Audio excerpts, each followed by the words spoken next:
Abram suas Bíblias. Livro de Lucas. Escreveu o evangelista Lucas, capítulo 15.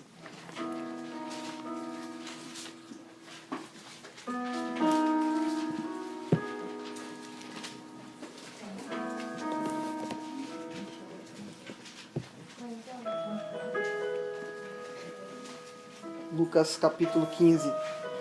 Vamos ler o verso 1 e o 2.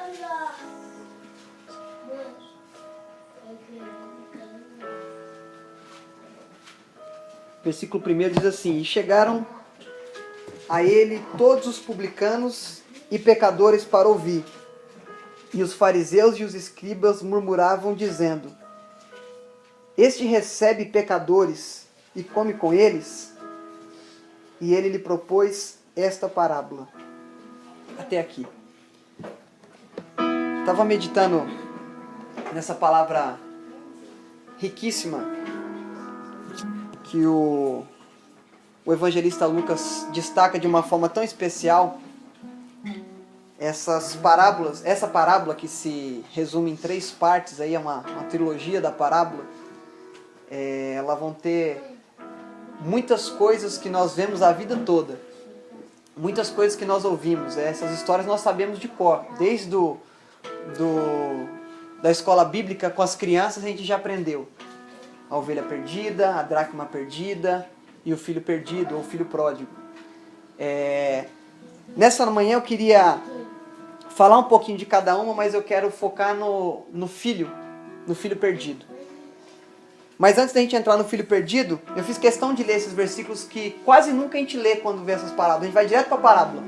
A gente já vai começando a ler a parte da ovelha, a parte da dracma e a parte do filho pródigo. Mas eu fiz questão de ler esses 2 versículos primeiro, porque eles que dão um sentido para tudo que vai ser falado nessa parábola. Eu acho interessante que aqui a gente destaca 2 tipos de pessoas, 2 grupos distintos. Tinha os publicanos e pecadores de um lado, e os escribas e os fariseus de outro. O interessante é que Lucas ele faz questão de mostrar o que estava acontecendo.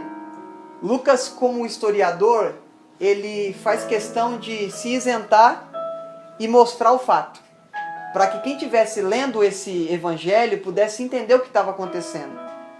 E parábola, se nós formos analisar naquele sentido específico, é pôr à parte.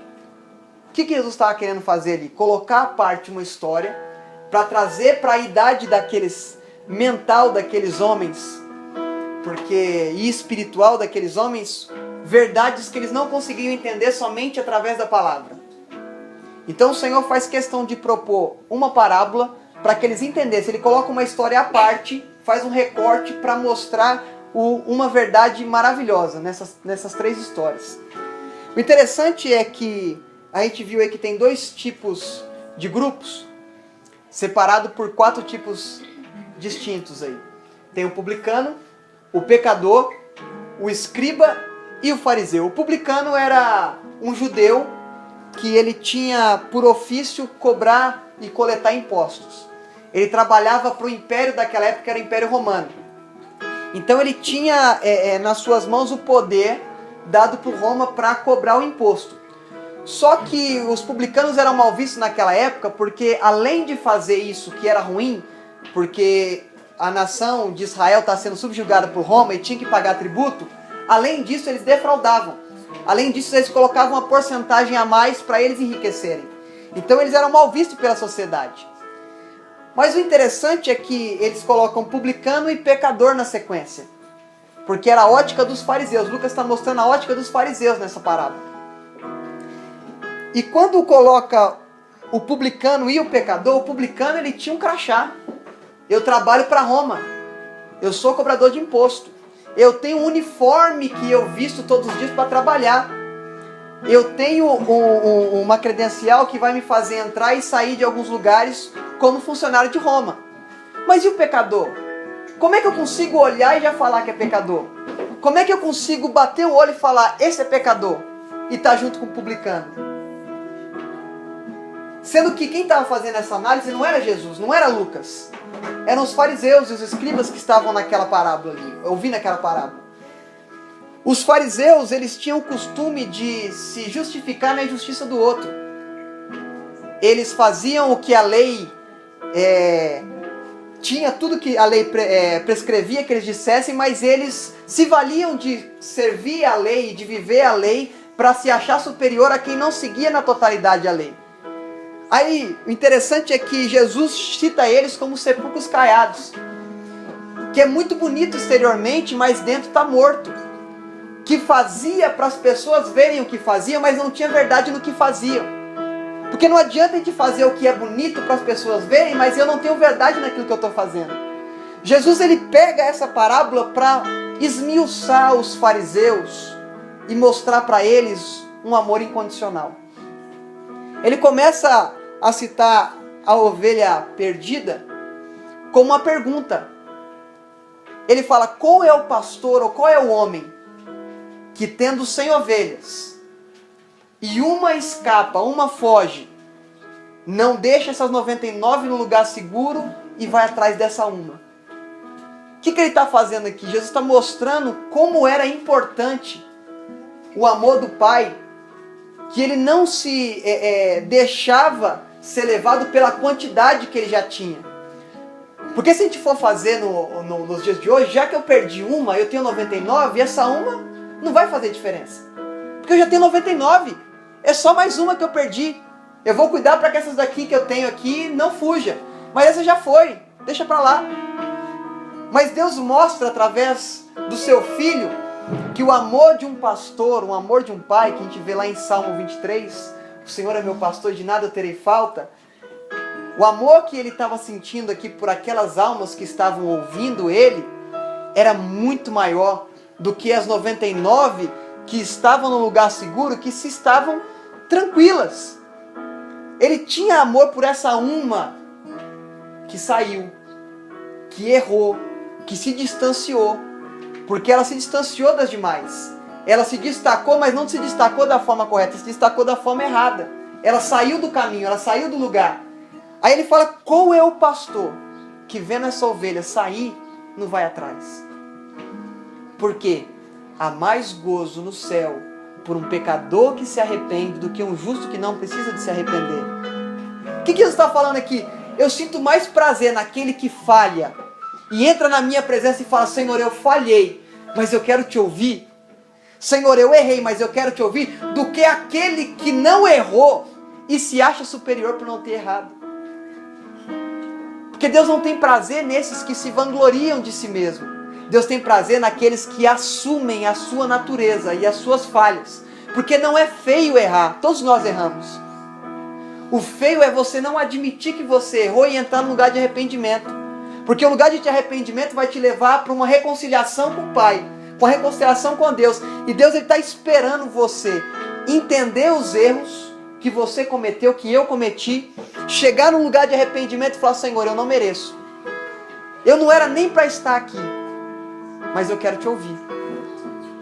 Porque quem ouvia não eram os fariseus, quem ouvia, versículo 1, e chegavam-se a eles todos os publicanos e pecadores para o ouvir. Quem ouvia eram os pecadores e os publicanos. Os fariseus estavam de lado, olhando assim, falando assim: não, ele está fazendo isso errado, ele está falando aquilo errado. Os fariseus e os escribas estavam ali para falar para Jesus assim: olha, você não sabe fazer direito, você está errando, Moisés nunca falaria isso. Só que em contrapartida tinha publicanos e pecadores que estavam ali ansiosos para ouvir, porque o coração deles estava aberto, o coração deles estava disposto. Porque por mais que eles fossem falhos, eles sabiam que aquele homem que estava ali tinha o poder de mudar a existência da vida deles, tinha o poder de mudar a estrutura deles, tinha o poder de restaurar o que tinha sido perdido. Então eles não ligavam para que a sociedade visse eles como pecador, que a sociedade não gostasse deles porque eram publicanos, mas eles estavam onde Jesus estava, ele estava ali para ouvir. E toda vez que a gente vê, principalmente no Novo Testamento, ouvir, está ligado a obedecer. O que eles estavam fazendo? Porque eles estavam com tanto desejo de melhorar, que eles queriam ouvir para ver o modelo que tinha que aplicar para que ocorresse a mudança na vida deles. Eles estavam ansiosos. E tudo que Jesus falava e tudo que Jesus realizava era um sinal e uma amostra de como era para melhorar. Jesus começa o seu ministério, a gente estava falando antes aqui de começar a palavra, ele começa o seu ministério numa festa de casamento, e ele esperou o momento certo para falar, ele esperou o momento certo para agir, porque tudo tinha um propósito. Jesus não podia pular etapa e começar, entre aspas, a aparecer, porque o foco não era aparecer, o foco era exaltar o nome de Deus através da vida dele. Em todos os momentos ele vai ensinando, tem que ter o tempo certo para você falar, tem que ter o tempo certo para você curar, tem que ter o tempo certo para você calar. Ele vai mostrando em cada atitude. Lá na cruz do Calvário, foram perguntar para ele se ele era o rei dos judeus. Ele virou para ele e falou: tu dizes. Ele sabia o momento de falar, ele sabia o momento de perguntar, ele sabia o momento de calar, como disse Isaías, como cordeiro mudo ele não abriu a sua boca, e como ovelha muda foi levado ao matador, homem de dor experimentado. Ele sabia como se comportar em cada momento, e cada momento que ele estava, ele ensinava. Até calado ele ensinava. Essa parábola da ovelha perdida, ela nos mostra que um pastor, ele tem um cuidado especial com cada ovelha. Só que naquela época, os pastores de ovelha eram pessoas, vamos dizer assim, do baixo escalão da sociedade. Eram pessoas que não tinham poder aquisitivo bom. Os pastores, eles ficavam o dia inteiro no campo. Ou seja, eram pessoas que ninguém gostaria de estar perto. Porque os fariseus, eles faziam questão de andar com pessoas com poder aquisitivo bom. Eles tinham prazer de estar com quem era bom aos olhos deles. Jesus começa com os pastores para mostrar que ele não está ligando para o que a sociedade mostra como parâmetro, dizendo assim: olha, esse aqui é melhor do que esse. Esse aqui é superior a esse. O médico é superior não interessa, mas é superior. Deus não está interessado nisso. Jesus mostra que ele traz um pastor e fala, ele se importa tanto com as ovelhas, que ele vai deixar as 99 e vai atrás de uma. E depois que ele pega essa uma, ele não somente vai pegar ela, ele vai curar ela. Ele vai levar ela para o lugar seguro de novo. Por quê? Já tem algumas ovelhas num lugar chamado paraíso. E ele vai vir buscar uma. Ele vai deixá-las no lugar seguro e vai vir buscar essa uma, essa noiva. Que essa que ficou para trás, que no mundo ele falou que teria aflição, que ia sofrer, que ia padecer, mas que ele falou que era para ter bom ânimo. Ele está deixando essas 99 no paraíso e está falando assim: eu vou encontrar essa uma. Porque ela está sendo tratada, ela está sendo moldada pelo Espírito Santo nesses últimos dias, para que ela se encontre com veste de justiça e possa encontrar o noivo. E aí vai completar, não vai ter mais falta. Porque a palavra fala em João 14 que aonde eu estiver, você vai estar também. Ou seja, nós estaremos do lado do nosso pastor. E esse pastor não vai te decepcionar. Esse pastor não vai dizer palavras para você que depois você vai se arrepender de ter confidenciado alguma coisa para ele. Esse pastor, ele não vai te decepcionar. Porque ele fala que pode uma mãe que amamenta esquecer do seu filho, porém eu não me esquecerei. Ele está esperando. Eu brinco que Jesus está com saudade de tomar vinho. Porque ele falou que eu não beberei do fruto da vide até que venha tomar convosco no meu Pai. Ele está com desejo de tomar vinho, mas ele só vai tomar quando a gente estiver lá com ele. Essa uma ovelha somos nós, que muitas das vezes estamos sendo machucados pelas circunstâncias dessa vida, machucado pelas adversidades. Mas o Espírito Santo vem nessa manhã e fala assim: olha, independente de onde está doendo, independente de onde você foi machucado, independente de onde você perdeu alguma coisa, eu estou aqui para restaurar, eu estou aqui para limpar. Ah, mas não interessa o que é para ser limpo, eu vou limpar. Porque Ele veio para convencer a gente do pecado, da justiça e do juízo. Não sou eu que vou convencer, não vai ser você que vai convencer, vai ser o Espírito Santo. Ele está aqui nessa manhã e fala assim: o que você precisa que eu limpe? O que você precisa que eu restaure? Porque você precisa encontrar com Ele. Está faltando pouco, nós estamos vendo. Comentamos hoje do que aconteceu em Guaianazes. Isso é fichinha, perto do que está acontecendo no mundo. Jesus está voltando. E essa é a nossa realidade. Nós temos que estar preparados com veste de justiça. O que é veste de justiça? Nós temos que ser justificados por Cristo, através do Espírito Santo, para que nós possamos encontrar com Ele. A trombeta já está sendo polida. Aleluia. O noivo está ansioso para ouvir o pai falar assim: vai. Porque ele quer. Ele quer encontrar, porque essa noiva está passando por tanta dificuldade nessa terra, que está cada vez mais difícil desse encontro. Ele fala: tem que limpar ela o mais rápido possível. Precisamos encontrar. Mais pra frente nós vamos ver a dracma perdida. Essa mulher, ela tinha 10 dracmas. O interessante é que a dracma, ela tinha numa das faces o rei ou o imperador, e na outra face o seu valor. Quando ela perde uma das moedas, Jesus ele traz aqui essa história à parte para nos mostrar que quando nós perdemos a imagem do rei, que é o nosso Deus, consequentemente nós perdemos o nosso valor. Porque ela perdeu e era tão precioso para ela que ela tinha 9 ainda, ela podia deixar aquela. Mas era tão precioso que ela falou assim: eu tenho que zelar por aquilo que eu constituí. Porque quando a gente perde a imagem, as pessoas não conseguem mais ver Deus em nós. E consequentemente você perde totalmente o valor. Porque você sem Deus, você não passa de nada. Você perde todo o seu valor quando você está distante de Deus. E eu não falo de denominação, eu falo de relacionamento. Porque nós nascemos para nos relacionar com Ele. E quando nós perdemos isso, nós perdemos o nosso valor. Para que nós nascemos? Nós não nascemos para ser salvos. Nós nascemos para fazer o propósito de Deus aqui na terra. Ser salvo não é o fim das coisas, é o começo de todas as coisas. Você é salvo para servir. Você não é salvo para cruzar o braço e falar assim: já está bom. Se você se contentar com isso, tudo bem. Mas eu venho nessa manhã te dizer: não é só isso. Deus tem muito mais para nós. Ela faz questão de pegar uma lâmpada e ela tem que varrer a casa toda.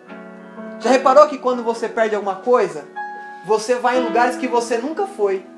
Você tem que organizar algumas coisas para você tentar achar outra. Se você perdeu perdeu no armário de ferramenta dele, ele vai ter que organizar todo o armário para achar uma ferramenta. Eu perdi um arquivo, eu vou ter que vasculhar todos os arquivos para achar esse arquivo. Eu tenho que organizar, eu tenho que limpar para que eu possa achar. É assim que Deus trabalha. Ele não vai permitir que você ache os valores que você perdeu em um lugar que você não limpou. Tem que limpar esse lugar primeiro, porque Ele não vai habitar em um lugar que está sujo. Se ela teve que varrer a casa, se ela teve que colocar a luz, é que a casa estava suja e estava mal iluminada. O que precisava? Precisava de limpeza e precisava de luz. Porque Ele fala que nós somos a luz do mundo. E para que serve uma luz que não ilumina? Para que serve um sol que não tempera? Não serve para nada, perdeu o valor. O que está mostrando aqui? Ela teve que mexer em algumas coisas na sua casa. E a casa nós podemos colocar como nós. Nós precisamos de limpar alguma coisa em nós. Precisamos de iluminar alguma coisa em nós para que nós encontramos alguns valores que nós perdemos. Valores que nós perdemos às vezes por causa de uma adversidade que aconteceu. Às vezes por causa de uma decepção. Às vezes por causa de uma palavra que foi dita para nós, que nos magoou e nos tirou. Nós precisamos limpar isso. Às vezes com o perdão. Às vezes com o pedir perdão. Porque tem a diferença de você liberar o perdão e de você pedir o perdão. Não sei qual é a limpeza que precisa, mas para achar o valor que nós perdemos, muitas das vezes nós precisamos de limpar. Para que a essência dele seja expressa nas nossas vidas. E agora é a que mais me chama a atenção. a parábola do filho pródigo. Nós vemos aqui um filho mais velho e um filho mais novo. Nós temos um pai e 2 filhos. O filho mais novo chega no pai e fala assim: pai, eu quero a minha herança. Eu quero aquilo que eu tenho direito. Eu quero a parte que me cabe daquilo que o Senhor vai deixar para mim. Só que quando ele faz isso, ele comete algo muito triste para o filho fazer para o pai. Porque herança você nunca vai receber ela em vida. Herança você só vai receber quando o ente querido seu falecer. Você vai pegar um testamento e vai ser lido lá o seu nome e falar assim: olha, esse bem foi deixado para fulano, herança. Mas só vai receber quando esse morrer. O que o filho está dizendo para o pai? Você para mim morreu. Eu não quero mais a sua presença. Eu não quero mais o carinho. Eu não quero mais a comunhão de acordar de manhã, tomar café junto na mesa e contar como é que eu vou fazer o meu dia. Eu não quero isso. Eu não quero a sua presença. Eu quero o benefício que a sua presença me dá. E muitas das vezes nós estamos fazendo assim. Nós estamos nos relacionando com Deus pelo benefício que a presença dele nos dá. Pelas bênçãos que ele pode nos acrescentar, mas nós escapamos do relacionamento. Porque nós nos relacionamos até conseguimos. Depois que conseguimos, nós vamos embora. Já pensou você chegar no seu pai, ele vivo, na sua mãe viva, e pedir a herança? Você está dizendo para ele assim: olha, você não representa nada para mim. Eu só quero o valor que você ajuntou com muito suor, mas eu não quero você. Muitas vezes nós estamos fazendo assim com Deus. Nós estamos querendo um benefício, mas não estamos querendo o dia a dia com Ele, de acordar e agradecer a Ele, porque se teve aquele dia, mais um dia na sua vida, foi porque Ele concedeu. Se teve o alimento na sua mesa, foi porque Ele te propiciou. Se você vai dormir à noite, é porque Ele te guardou durante um dia todo e te fez chegar em casa bem. E a gente muitas vezes foge desse relacionamento porque eu só quero que Ele me proteja, mas eu não quero agradecer por Ele ter me protegido. Esse filho vai e faz rápido isso. Ele vende e já vai rapidamente para fora de casa. A palavra fala que ele junta tudo e vai para longe, uma terra longínqua. Porque quando eu quero fugir do relacionamento com Deus, eu vou para distante da presença dele. Eu vou para o lugar mais distante, porque eu não quero a presença, eu quero só o dinheiro. Eu não quero a presença, eu quero só o benefício. E eu vou para distante. E quanto mais eu me distancio da presença do Pai, menos intimidade eu tenho com Ele. Porque eu não vou saber como foi o dia dele. Eu não vou saber como é que foi o dia de trabalho. Eu não vou saber se ele está doente ou se ele está saudável. Eu não vou saber se ele está triste ou se ele está alegre. Porque eu estou distante, eu perco a intimidade. Eu não consigo mais entender o meu Pai. E Deus está falando para nós essa manhã que Ele quer que você entenda cada sentimento dele para você. E para entender você não pode estar distante, tem que estar perto. Você não tem que ser movido por valores terrenos e corruptíveis, tem que ser movido por valores eternos que não vão perder. Porque se a gente ajunta tesouro na terra, a traça come, o ladrão rouba. Mas se nós juntarmos tesouros no lugar alto que é o céu, no lugar que não tem como alguém entrar e roubar, nós nunca vamos perder. Ele sai distante do Pai, vai para a terra que ele escolheu. E ali ele faz amigo muito rápido, porque quem tem dinheiro faz amigo. Quem tem dinheiro, ele chega em qualquer lugar, ele é bem recebido. Você pode ser a pessoa menos expressiva do mundo. A partir do momento que você tem um poder aquisitivo melhor, você passa a ser influente. Agora ele vai para essa terra, chega lá e começa a gastar toda a sua herança com pessoas que nunca valorizaram a vida dele. Que nunca souberam se ele derramou uma lágrima de tristeza ou de alegria. Ele distancia de Deus e se mistura com pessoas que não estão nem aí para a vida deles. Quanto mais nós estamos distante do Pai, mais nós nos relacionamos com pessoas que não têm o mesmo propósito. E quanto mais nós relacionamos com pessoas que não têm propósito, mais distante de Deus nós vamos ficando. A distância vai criando um abismo, e que se não houver uma reconciliação, esse abismo vai ficar cada vez maior. Ele vai para essa terra distante. Aí Jesus resolve macetar mais ainda os filisteus. Ele fala assim, olha, chegou, gastou tudo, acabou o dinheiro, acabaram as amizades, e agora veio a fome naquela terra. Aí ele vai trabalhar como pastor de porcos. Vai apacentar porcos.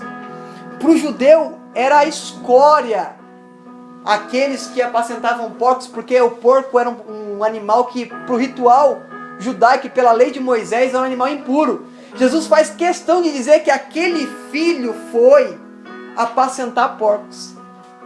Porque quando a gente está longe da presença do Pai, nós começamos a nos misturar. Nós começamos a perder a essência. Porque eu nunca vi um pastor que não tem o cheiro daquilo que ele apacenta. Se você for conversar com um pastor de ovelha, ele vai ter cheiro de ovelha. Consequentemente, se você for conversar com um pastor de porcos, aquele que apacenta porcos, ele vai ter cheiro de porco. Perdeu a essência. Perdeu para aquilo que ele foi chamado. Aí depois, a fome era tão grande que ele quis comer a lavagem. A lavagem, ou seja, as bolotas. Eu já fui no interior e eu vi a comida do porco, é horrível. É o que sobra, é coisa ruim mesmo, ele come. E ele estava querendo comer o pior que tinha naquela terra, sendo que com o Pai ele tinha o melhor da terra. Quando nós distanciamos de Deus, nós estamos falando assim, olha, eu abro mão do melhor que o Senhor tem para mim e eu quero ir por conta própria. Aí eu vou por conta própria, eu vou quebrando meu nariz. Eu desejei a comida. Aí depois de tudo aquilo, ele cai em si. Ele recobra o entendimento. Aí ele fala assim, eu vou voltar. Porque os trabalhadores do meu Pai se alimentam melhor do que eu vou me alimentar aqui. Mas a mente dele não tinha sido transformada ainda, porque ele estava desejando as coisas materiais. Porque ele fala assim, olha, os trabalhadores do meu Pai têm um lugar de comer e têm um lugar de dormir. O que ele estava desejando? Ele estava desejando materialismo. Ele estava desejando coisas corruptíveis. Ele tinha caído em si no sentido de que ele estava perdendo tempo ali. Mas ele estava desejando coisas materiais de novo. Ele vai voltar para casa com o discurso pronto. Ele já estava com o discurso anotadinho. Pai, pequei contra o céu e contra ti e já não sou mais digno de ser chamado seu filho. Ele já estava com o discurso pronto. Me trate como um dos seus jornaleiros ou como um dos seus trabalhadores. Aí o filho vem vindo de volta. E o pai está lá. Como todo dia, ele esperava que o filho voltasse. Porque ele sabia que ele tinha colocado alguma coisa dentro do coração do filho. E sabia que mais cedo ou mais tarde, pelo motivo correto ou pelo motivo errado, o filho voltaria. Aí ele avista de longe o filho, e aí Jesus maceta os fariseus de novo, dizendo, o pai vai correndo ao encontro do filho. Nunca um judeu ia abraçar o filho correndo ou andando na direção. O filho vinha de encontro ao pai, o pai ficava parado, quando chegava abraçava. Jesus inverte. Jesus fala que o pai vai correndo abraçar o filho e beija. E quando beija, o filho já vem com o discurso, não pai, por quê? Enquanto o filho estava com o discurso pronto, dizendo assim, eu não posso ser mais filho, porque eu errei, porque eu falhei, porque eu decepcionei, porque eu decepcionei meu pai ao ponto de matar ele em vida. Ele nunca mais vai olhar para minha cara. Ele nunca mais vai querer que eu sente na mesa com ele. Eu vou ter que ficar num lugarzinho à parte, junto com os trabalhadores, porque eu não sou digno de estar na mesa dele. Enquanto o filho está preparando esse discurso, o pai estava assim, ó, com o braço aberto. O pai vai correndo, o pai não espera ele vir, o pai vai de encontro. Porque o próprio Jesus, ele não esperou. Porque ele sabia que se eu ou você morrêssemos, nós não conseguiríamos pagar o pecado de todos. Ele estendeu os seus braços lá na cruz do Calvário, como quem diz, olha, não importa, eu vou pagar o preço. Quando o pai abraça o filho vai fazer o discurso para ele, ele fala, não tem problema, eu continuo te amando. Ah, pai, mas eu falhei, eu continuo te amando. Pai, mas o senhor não imagina o problema que eu trouxe para a sociedade que está vendo o senhor, porque eu pedi herança, o senhor me deu. Eles vão falar que eu te matei, pai. Não tem problema, eu te amo. Ah, mas pai, o que os vizinhos vão falar do senhor de me aceitar de novo? Eu não estou interessado no que o vizinho vai falar, eu te amo. Ah, pai, mas é a pior coisa que o judeu pode fazer. Eu te amo. Sabe por quê? Porque o nosso Deus, Ele não está olhando para as nossas falhas. Ele está olhando para o nosso coração. Ele não está olhando como nós... Ele já sabe que nós vamos decepcionar Ele. Ele conhece a nossa vida do começo até o fim, como diz em Salmo 139:16, que os teus olhos me viram ainda em substância informe, nos teus livros foram escritos todos os meus dias, sem que nenhum sequer existisse. Ou seja, Ele já escreveu todos os meus dias, Ele sabe o quanto eu vou decepcionar, Ele está falando, eu te amo. Ah, mas não interessa, o preço já foi pago. O pai, ele está de braço aberto dizendo assim, olha, não importa o quanto você me decepcionou. Eu não estou preocupado com isso, porque eu sei que você me decepcionar. O que me importa é o arrependimento dentro de você. E ele pega um anel e coloca no dedo do filho. O anel significa autoridade. O que o pai estava falando? Olha, a autoridade que você perdeu, eu estou colocando de volta na sua mão. Eu estou dizendo para ele que, olha, ah, mas pai, eu não tenho autoridade mais, porque o que eu fiz, eu que te justifico. Quando alguém vir falar alguma coisa para você, manda falar comigo. Porque lá em Romanos diz que nenhuma condenação há para os que estão em Cristo Jesus e que não vivem mais segundo a carne, mas vivem segundo o Espírito. E que Deus está falando? Eu não estou me importando com o que o mundo vai dizer. Eu quero você. Eu não abro mão porque eu te amei primeiro. Antes que houvesse mundo, Jesus já tinha sido sacrificado.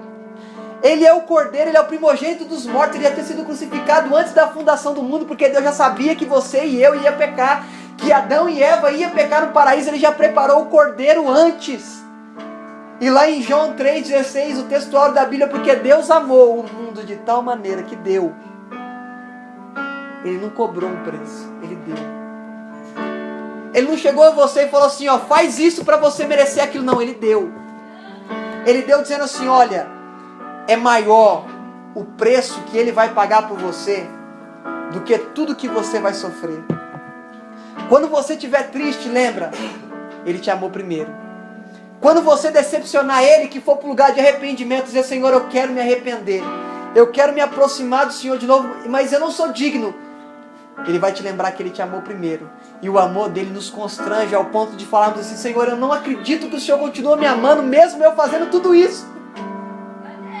Porque os fariseus estavam apontando dele e falando assim, olha, não pode, não deve, não tem condição. Aí Jesus vem na contramão e fala, pode, porque minha graça basta, porque o meu poder se aperfeiçoa, não é na fortaleza, é na fraqueza. Porque Deus não está preocupado se nós vamos ser super crentes, se nós vamos ser mulheres e homens que não vão ser irrepreensíveis, não. Ele está preocupado se nós vamos ser testemunho do que Ele quer que nós sejamos. Ele está olhando para nós e falando assim, olha, a minha graça vai te bastar quando você não tiver mais força. E ela vai te bastar porque nada mais importa a não ser a minha graça se aperfeiçoando em você. E se aperfeiçoa é gradativo. Você só vai ser perfeito ou chegar perto da estatura de varão perfeito quando você estiver no fim. Enquanto você estiver aqui, você vai precisar da graça. Enquanto você estiver aqui, você vai precisar que o Espírito Santo chegue em você e fala, não faz. Ou depois que você fez, volta. Imagina para a sociedade, olhando aquele menino, aquele jovem voltando, vai falar assim, olha, ele voltou com o rabinho entre as pernas, sabia que ia voltar. Quebrou a cara e voltou. O pai estava olhando para ele e falando assim, não interessa o que vão dizer, eu quero você. Ah, mas ele perdeu metade dos seus bens. Eu consigo de novo. O que me interessa é a presença dele. O que me interessa é Ele ter Ele junto comigo. O que Deus interessa não é quanto você tem no banco. Deus não precisa do seu dinheiro, Deus não precisa do meu dinheiro. Ele não está interessado quantas propriedades. Não, Ele está preocupado. Como você está? Aonde você está? Ele quer você. Ele diz assim, olha, eu não quero outra coisa. Ah, mas eu posso ofertar. Misericórdia eu quero, não holocausto. Eu não quero sacrifícios. Eu quero obediência. Eu quero que você me ouça. Quando eu estiver falando faz, aí você faz. Quando eu estiver falando não faz, aí você não faz. Tem que ouvir, sensível, Ele quer junto.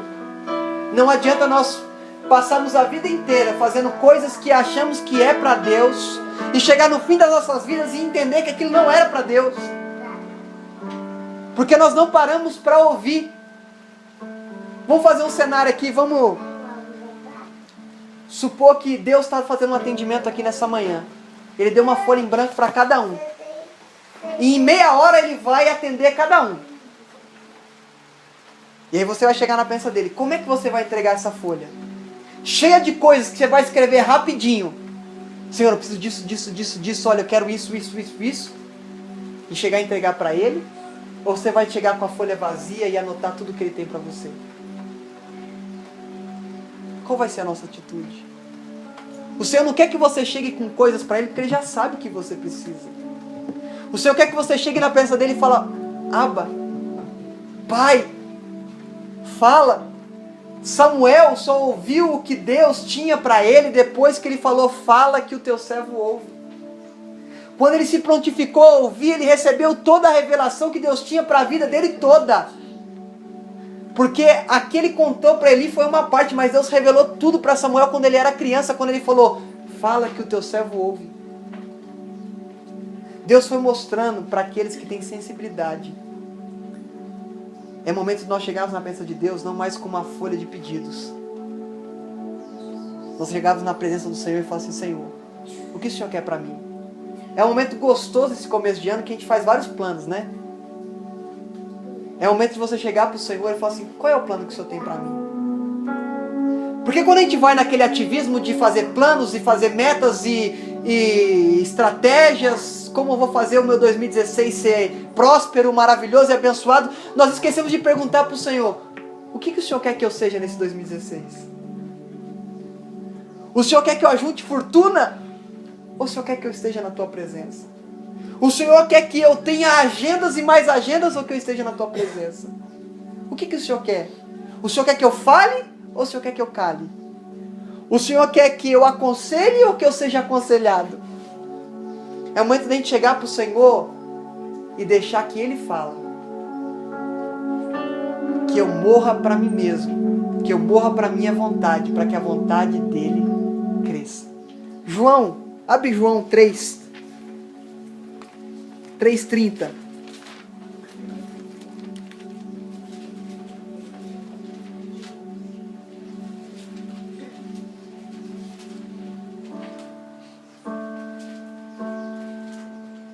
Quem achou ler para mim? Só o 30. Convém que ele cresça e que eu diminua. Convém que ele... Cresça. Às vezes a gente está tão preocupado em crescer, em possuir, em ter. Às vezes estamos tão preocupados em fazer alguma coisa para o Senhor. Nós gastamos tanto tempo com aquele ativismo, eu tenho que fazer. E eu não tenho tempo para conversar com o Senhor, para qual eu estou trabalhando. Eu estou tão envolvido com as coisas que Deus tem aqui nessa terra, que eu não tenho tempo para Deus que criou todas as coisas nessa terra. Que esse ano de 2016 nós possamos fazer uma reflexão. Esse começo aqui é bom para a gente pensar. Essa interrupção de ciclo. É claro que Deus não está preso a isso, porque o tempo de Deus é o Kairos e o nosso é o Cronos, é diferente. Mas que nós possamos parar e raciocinar. Falar, será que eu estou fazendo o que Deus quer ou eu estou fazendo o que eu quero, achando que Deus está querendo que eu faça? Será que eu estou tomando decisões por conta própria, motivado pela minha emoção, achando que é o Espírito Santo? Porque eu me recordo que todas as coisas que a gente ia fazer antes, a gente ia para oração primeiro. E hoje em dia a gente já está tão convicto de que Deus está apoiando porque Ele não falou nada. Ele não falou nada, então Ele está com quem cala consente. Ele está de acordo, então eu vou fazer. Vou.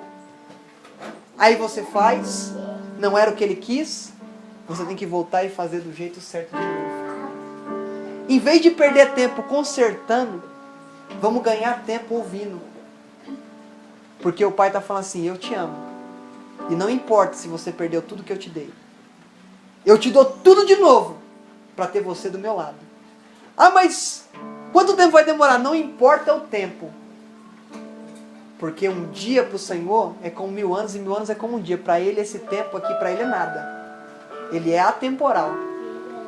Ele está preocupado em ter você do lado dele e dizer assim, olha, eu não quero nada além de você.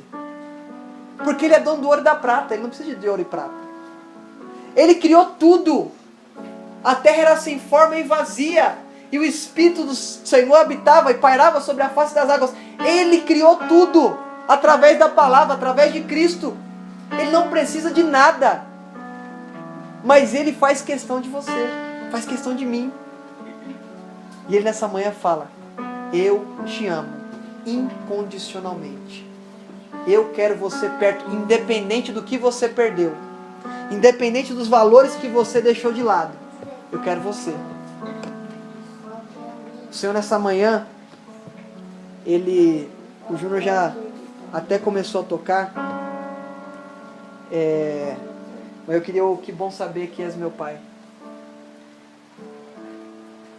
Eu estava no Mevan, vai voltar a história de novo, Mevan. Sempre vai estar o Mevan aqui, né? E quando eu estava lá, eu aprendi uma coisa que eu nunca tinha ouvido. Eu estudei teologia a minha vida toda, mas eu nunca tinha ouvido uma palavra chamada paternidade. Ah, mas paternidade? Paternidade parece que remete a exame de DNA para ver quem é o pai. Na teologia sistemática que eu aprendi minha vida toda, eu nunca ouvi essa palavra. E olha que eu dou aula de teologia e eu nunca tinha usado essa palavra. A palavra sempre vai dizer do amor da mãe, o amor da mãe, o amor da mãe. Aí eu vou e aprendo que o pai amou de tal maneira que deu seu filho. Paternidade. Que o pai ele te ama tanto, que o filho unigênito, ou seja, o primeiro filho dele, ele sacrificou por você. Paternidade. Ah, mas o meu pai me decepcionou. Não interessa, você tem um pai. Ah, mas eu não estou falando de pai físico, estou falando de pai espiritual. Aquele que era, aquele que é e que sempre será o seu pai. E nessa manhã eu queria, para nós finalizarmos, a gente louvar esse hino. Não sei se todos conhecem, mas se não conhecer, medita na letra. E o importante de nós termos um pai não é para ele nos dar coisas. O importante de nós termos um pai é para nós desfrutarmos da presença dele. Valoriza cada momento na presença do pai. Valoriza cada segundo na presença dele, porque pode ser o último. E esse último momento pode demonstrar como é que vai ser a sua eternidade.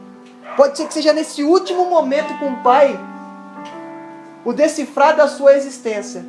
Pode ser que nesse último momento não perca nenhum momento na presença do pai. Que bom saber que és meu pai e que jamais me deixará.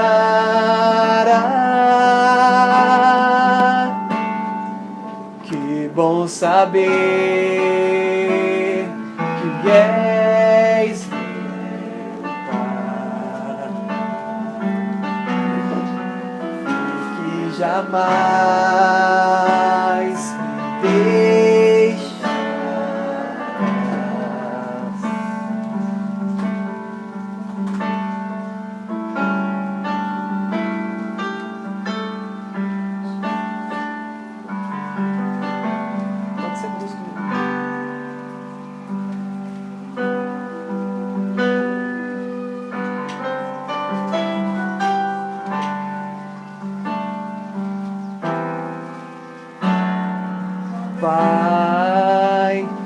Abba, Pai, o amor que a ti jamais se acaba, Pai, fica mais.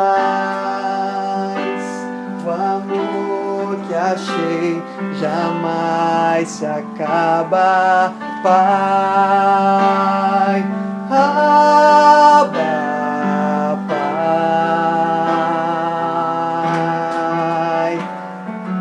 Pai, Abba, Pai. Que bom saber que és meu Pai e que jamais